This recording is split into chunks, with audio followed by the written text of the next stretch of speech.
మీ business ఏదైనా మీ ఊర్లో promotion చేయాలంటే అది సుమన్ టీవీతోనే సాధ్యం. ఇప్పుడే సంప్రదించండి.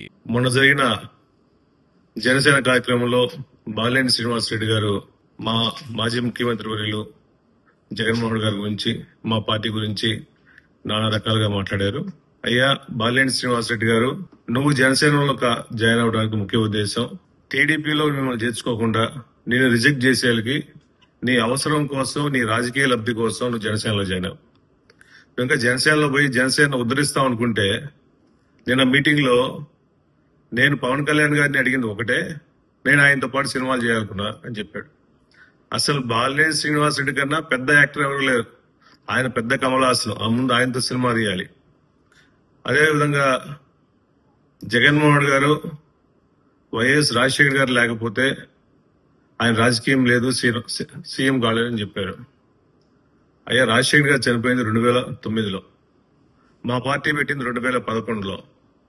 ఇన్ని సంవత్సరాలు జనాలతో కలిసి కార్యకర్తలకు అండగా ఉండి పార్టీ స్థాపించి వైఎస్ జగన్మోహన్ గారి రెక్కల కష్టాలతో, ప్రజల సపోర్ట్ తో, కార్యకర్తల సపోర్ట్ తో, రాజశేఖర్ గారి ఆశీస్సులతో జగన్మోహన్ గారు 2019లో సీఎం అయ్యాడు.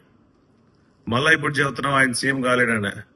మీ తాతలు ముత్తాతలు వచ్చిన 2029 ఎలక్షన్ లో జగన్మోహన్ గారు ముఖ్యమంత్రి అవటం కన్ఫామ్ అని తెలియజేస్తున్నాం. అదేవిధంగా జగన్మోహన్ గారు మీకు డబ్బులు ఇవ్వాలి, మీ డబ్బులు కొట్టేశారు, మీ కుటుంబ డబ్బులని. నువ్వు ప్రకాశం జిల్లాలో కార్యకర్తల దగ్గర నుంచి, నాయకుల దగ్గర నుంచి, పాత ఎమ్మెల్యేల దగ్గర నుంచి, ఇన్ఛార్జీల నుంచి నువ్వు దోచినట్టు ఎవడో దోషం చేయాల. ప్రకాశం జిల్లా బాలినేని శ్రీనివాస్ రెడ్డి అనే వ్యక్తి వైఎస్ఆర్ కాంగ్రెస్ పార్టీ నుంచి బయటకు పోయినప్పటి నుంచి వైఎస్ఆర్ కాంగ్రెస్ పార్టీ చాలా సంతోషంగా ఉంది, ప్రశాంతంగా ఉంది. మాకు ప్రకాశం జిల్లాలో పీడ విడిగిపోయింది. బాలినేని శ్రీనివాస్ రెడ్డి అనే వ్యక్తి వేరే పార్టీకి పోతే మా పార్టీ బాగుందని చెప్పి అందరు కార్యకర్తలు అనుకుంటున్నారు. అదేవిధంగా అవసరమైతే జెడ్పీ చైర్పర్సన్ దించేస్తామని చెప్పి తెలియజేస్తున్నాం. నీలాగా జెడ్పీడీసీలు ఎవరు అవకాశవాదుల కోసం, పదవుల కోసం, ఎమ్మెల్సీల కోసం ఎవరు రాజకీయాలు చేసేవాళ్ళు లేరు, ఎవరు పార్టీలు మారేవారు లేరు.